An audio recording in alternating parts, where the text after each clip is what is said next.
Olá, caros amigos monoteístas, pessoas que amam ao Deus Todo-Poderoso de verdade. Meu nome é Cláudio César dos Santos, sou emissário do Movimento Bem no Brasil, na cidade de Nova Friburgo, região serrana do Rio de Janeiro. Por toda a região serrana, sou emissário. Baruch Hashem, meu rabino Rav Yaakov Gengiskadik, supervisor do nosso grupo e também trabalho com o apoio do Moreno pelo Márcio Braga. Gente, eu vim aqui fazer a gota diária contra a idolatria, tá, gente? Baruch Hashem, é um prazer vocês estar comigo, sempre me acompanhando, como sempre me acompanham, um prazer, uma alegria muito grande. 9 anos que saí do cristianismo para o judaísmo. Baruch Hashem, estou muito feliz. Não sou judeu, né? Mas pratico o judaísmo, judeus para os judeus, Benoa, Hassideu Moksholam, justos que das nações.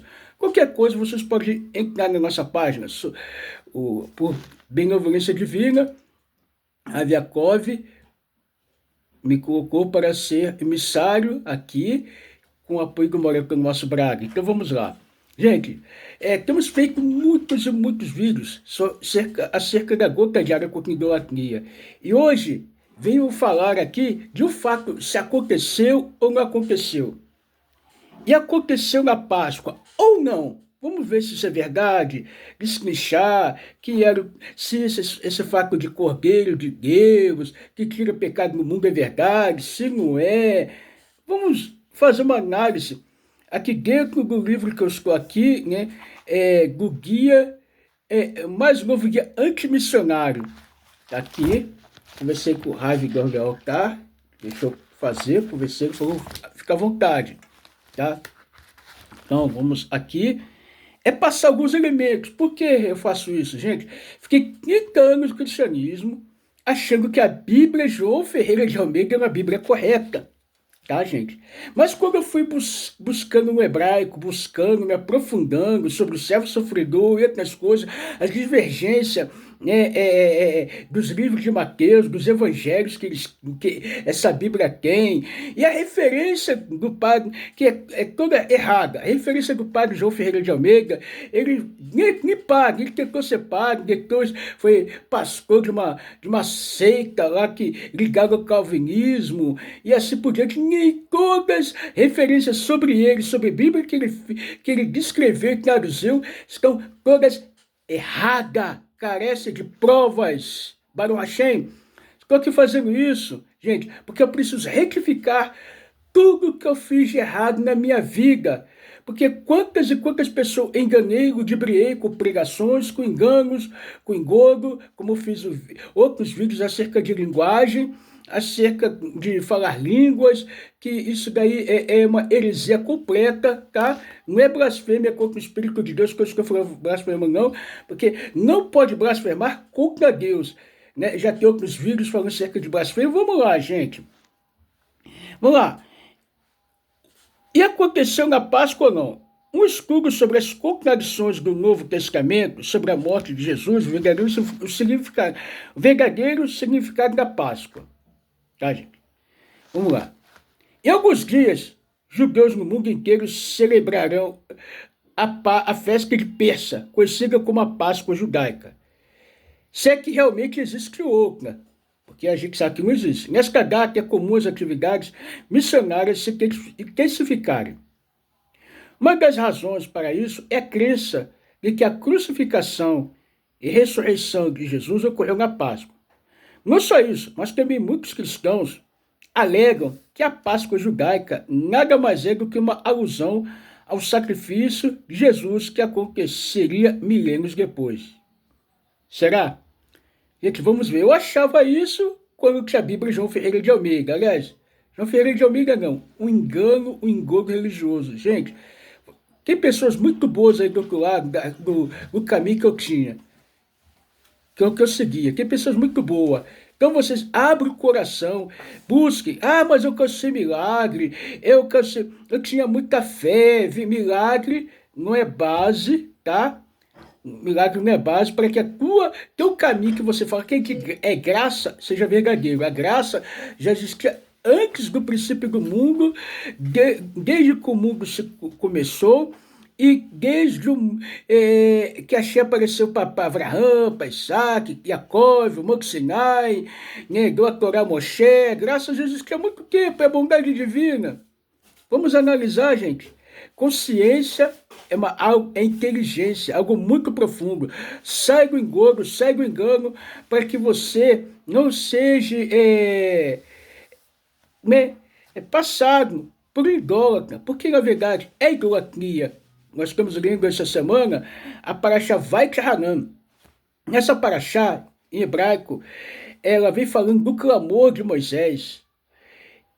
Vaikra-Hanan, ela é um sentido muito especial. Nessa paraxá, está escrito em 4:2, é para, como dizer assim, não diminuir, não acrescentar nada das palavras da Torá, que vocês falam que é de lei no Antigo Testamento. Então, criar um outro livro, dar outros mandamentos, é idolatria, feitiçaria. E se vocês falam de Jesus, ele criou outro mandamento, e nada mais, nada menos do que idolatria, paganismo. E já foi profetizado e falado pelos profetas. Até para o próprio Moshe Rabbeinu, que do povo judeu seria o principal preconizador de todo o prejuízo do povo judeu. Tá, gente? Vamos lá. Todo mundo conhece a famosa pintura de Leonardo da Vinci, A Última Ceia. Se perguntarmos a qualquer cristão o que Jesus e seus discípulos estão fazendo nessa cena, todos dirão, o segredo de Pessa. Jesus está comemorando a festa de Pessa com seus discípulos, anunciando que sua morte se aproxima. Aqui encontramos um conflito interessante. Sabemos que Deus nos ordena, na Torá, celebrar a festa de Pessa na noite do dia 15 do mês de Nissan, que é o mês judaico, tá, gente? No primeiro mês, aos 14 dias do mês, pela tarde, é Pessa para o Eterno, e aos 15 dias desse mês é a festa dos pães ázimos do Eterno. 7 dias comereis pães ázimos. Levítico 5:6. Levítico é chamado Vaikra. Levítico é um termo grego, tá, gente? Vaikra e chamou. De acordo com a Torá, no dia 14, à tarde, cada um do povo judeu deveria sacrificar um cordeiro, um cabrito para ser comido, na primeira noite de Pessa, dia 15. Veja, exemplo 12. Lembrando que a primeira noite de Pessa começa ao anoitecer no dia 14 de Nissan, entrando, então, dia 15, de acordo com os evangelhos sinóticos, Mateus, Marcos e Lucas, foi nessa noite que Jesus fez sua última refeição. Vamos lá.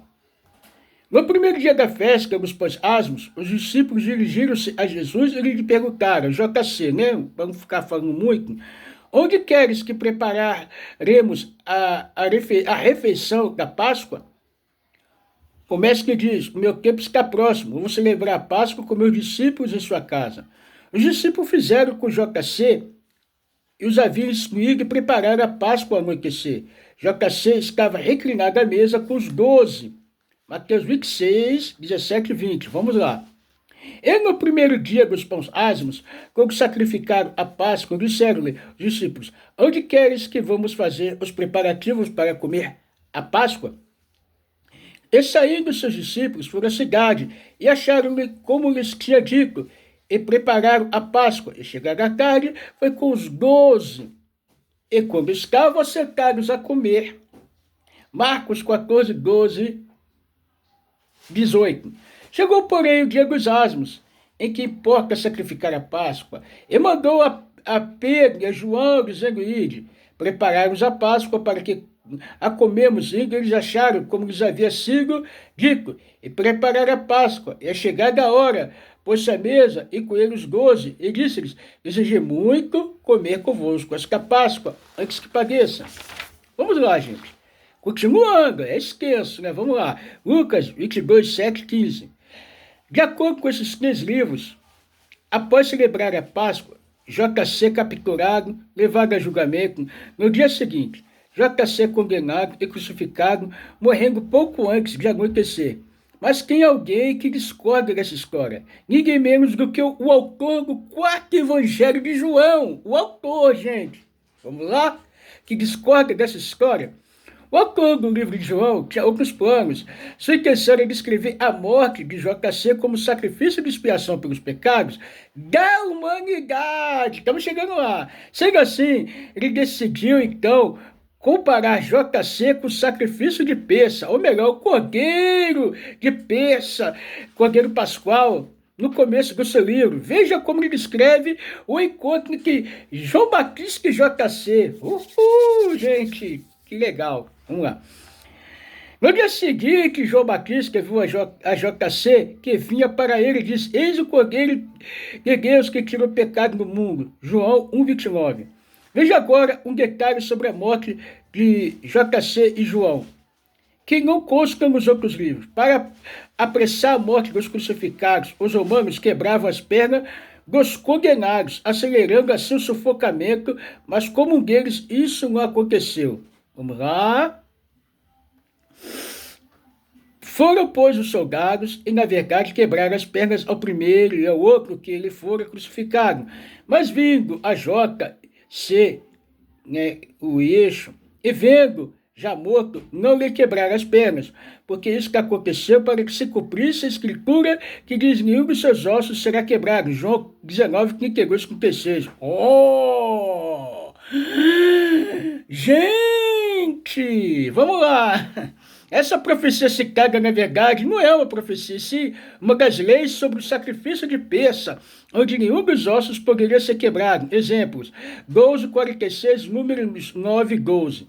Percebe então como o autor de João cria o paralelo entre JC e o cordeiro de peça. Portanto, ele não poderia concordar com os outros evangelhos no Novo Testamento. Se os outros 3 livros estão certos, então a morte de JC ocorreu no dia seguinte à refeição de peça, quando o cordeiro já tinha sido sacrificado na tarde do dia anterior, eliminando assim seu paralelo.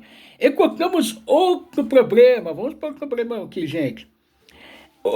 Outro problema para João com os 3 primeiros livros. Na noite do dia 15, JC, Jesus e seus discípulos estavam comendo sacrifício de peça, junto com os pães ázimos, os corpos de vinhas, ervas amargas durante a refeição. JC ensina claramente que o vinho representa seu sangue, que seria derramado, e o pão, seu corpo, que seria entregue como sacrifício. Em nenhum momento ele menciona a carne do cordeiro como representação do seu corpo ou do sacrifício que faria. Mateus 26, 26, 28, Marcos 14, 22, 24, Lucas 22, 19, 20. Gente, nós estamos aqui zombando da fé alheia, não estamos aqui zombando de ninguém. Mas para saber, porque aonde eu estava, o caminho que eu estava, usando a Bíblia de João Ferreira de Almeida, fala que é o caminho mais certo do mundo, o único caminho que dá salvação, né? E se não tivesse ele, ia para o inferno, ser destruído, acabado, queimar lá no fogo. Vamos lá, gente. Graças a Hashem, graças ao Todo-Poderoso, graças a Kadosh Baruch, fiquei livre desse engodo mentiroso, principalmente dessa Bíblia que é usada nas religiões. João Ferreira de Almeida seja revisada, corrigida, descorrigida, de trás para frente, frente para trás, atualizada, seja qual for. E nova versão internacional, Brit Hadashah, já fui messiânico também, tá? 6 por meia dúzia. Você que diz que é judeu messiânico, é mentira. Não existe judeu messiânico. Se existe ortodoxo, é trocar 6 por meia dúzia, tá, gente? Vamos lá. Por essa razão, no livro de João encontramos outra narração de sua morte. No início do capítulo 13, o autor descreve que a última ceia não foi a refeição de peça, e sim uma refeição comum. Veja como ele inicia o capítulo. Ora, antes da festa da Páscoa, João 13:1. Nessa noite não tinha pães ázimos, vinhos, ervas ou cordeiro, mas nela JC lavava os pés dos seus discípulos e anuncia que seria entregue por um deles. Nos outros livros, JC anuncia isso durante a refeição de Páscoa. Judas, o traidor, deixa o discípulo com medo de ser descoberto, mas outros discípulos pensam que ele saiu para comprar comida para a festa do dia seguinte. Porque, como Judas tinha bolsa, pensavam alguns que JC ele tinha dito: compra o que nos é necessário para a festa. João 13, 29. O livro de João também deixa claro que a morte de Jocassi ocorreu na tarde do dia 14, não no dia 15, como nos outros livros, tá vendo, gente? Nos outros livros, fala que foi no dia 15, tá? A contradição. E no livro de João fala que foi, ocorreu na tarde, o livro de João fala que ocorreu na tarde do dia 14, e nos outros livros, dia 15. Vamos lá. Era o dia da preparação da Páscoa, por volta da hora sexta, meio-dia, João 19,14. O autor de João queria deixar claro que a morte de Jocassi ocorreu no mesmo momento em que os cordeiros de Pêssah eram sacrifícios, ou seja, na véspera. Conseguimos ver com toda essa contradição entre seus autores que o NT, né, que se diz que é o Novo Testamento, que não existe Novo Testamento, gente, isso é um termo pagão para desfazer da Torá, porque quem falou esse negócio de velho, que é velho, livro velho, foi os romanos. E nada mais o cristianismo hoje, nada mais é uma substituição do antigo Império Romano que ficou para trás, tá, gente? Acordem, porque eu fiquei assustado quando a Torá entrou na minha vida. Por quê? Porque foi 30 anos que eu achei que eu fiquei desiludido, perdido, e minha cabeça foi a parafuso. Tá? Mas graças a Deus, com a orientação do povo judeu, encontrei o caminho da verdade e saí dessa mentira, dessa Bíblia mentirosa. Vi milagre, vi cura, mas pelo lado da impureza, lado que não é normal. Vamos lá, gente. O autor, João, queria deixar claro que a morte de Jocassi ocorreu no mesmo momento que os cordeiros de Pêssah eram sacrificados, ou seja, na véspera. Conseguimos ver, com toda essa contradição entre seus autores, que o Novo Testamento não é uma fonte confiável, como conciliadores gatas claramente conflitantes. J não pode ter morrido em 2 dias diferentes. Não existe argumentação lógica possível para explicar esse conflito de informações. É importante observar que em nenhum momento a Torá descreve o sacrifício de Pêssah como sacrifício de expiação por pecados, tá, gente? Pelo contrário, aprendemos no início do livro de Levítico que os sacrifícios são classificados por categorias. Os sacrifícios de pecado estão na categoria mais alta, chamada de Kodesh Kodashim, Santo nos Santos, enquanto de Pêssah na categoria mais baixa, Kodashim Kalim, menor santidade. Outro ponto que derruba esse paralelo é que, conforme ensinado em Levítico, os sacrifícios de pecados cometidos pelo povo deveriam ser fêmeas. Olha só, não era cordeiro, tá? O sacrifício por pecado não é cordeiro e ainda tem que ser fêmea. Observe como está grave esse engodo e engano religioso. Se uma alma do povo da terra pecar por erro, por fazer os preceitos do Eterno, daqueles que não se deve fazer, e se tornar culpado, se ele for conhecido depois do pecado que cometeu, dará por sacrifício uma cabrita sem defeito, pelo pecado que cometeu, e se for cordeiro, for do seu sacrifício de pecado, fêmea será sem defeito, dará. Levítico 4, 27, 32. Agora, vamos ver como a Torá nos explica o significado real do sacrifício de Pêssah. Quando seus filhos lhe perguntaram o que significa esta cerimônia, respondamos-lhes, é sacrifício de Pêssah para o Eterno, que saltou Pêssah, que significa saltar, sobre as casas dos filhos de Israel, no Egito, e poupou nossas cargas quando feriu os egípcios. Êxodo 12, 26, 27. Quer dizer, Pêssah significa saltar, pular, tá, gente? Pulou as casas. 12, 26, 27. Seu Novo Testamento está NT, que eu vou falar assim, não falo Novo Testamento mas não, tá, gente? NT. Então a resposta deve ser diferente. Deveríamos, pelo menos, ser orientados a dizer a nossos filhos que esse sacrifício representa o Messias, que no futuro seria morto para redimir nosso pecado. Deveria ser dito isso, não é isso? Vamos lá. Sabemos que também que em Levítico 16, a Torá nos ensina que o dia em que se trazia sacrifício de expiação de pecados em Yom Kippur, dia da expiação, e não Pêssah. Pêssah não tem nenhuma relação com expiação de pecados, tá, gente? Mas vemos logo no primeiro livro da Torá como nossos patriarcas anunciam o sacrifício de Pêssah. Quando Isaac é levado para ser entregue como oferta de elevação, ele pergunta: então falou Isaac a Abraão, seu pai: E ele disse, meu pai. Ele disse, eis-me aqui, meu filho. E ele disse, eis aqui o fogo e a lenha. Mas onde está o cordeiro para oferta de elevação? E disse Abraão, Deus proverá para si o cordeiro para oferta de elevação, meu filho. Assim caminharam ambos juntos. Então levantou Abraão seus olhos e olhou eis um carneiro detrás dele, cravado pelos seus chifres no mato, e foi Abraão, e tomou o carneiro, e ofereceu em holocausto, em lugar de seu filho. Gênesis 22, 7, 13. Repare que Isaac pergunta sobre o cordeiro, e Deus lhe entrega um carneiro. Nossos sábios explicam que o cordeiro a que Abraão se refere, quando disse Deus proverá para si um cordeiro, esse é o cordeiro de peça, tá, gente?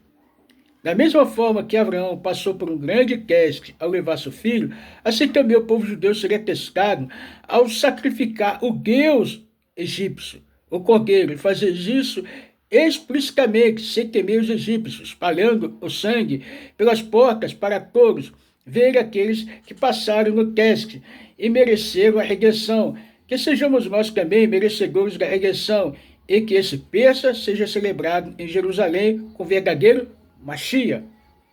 A obsessão pelos judeus, gente, existe uma crescente obsessão entre os judeus evangélicos em converter judeus para o cristianismo. Uma das fontes para isso foi a declaração do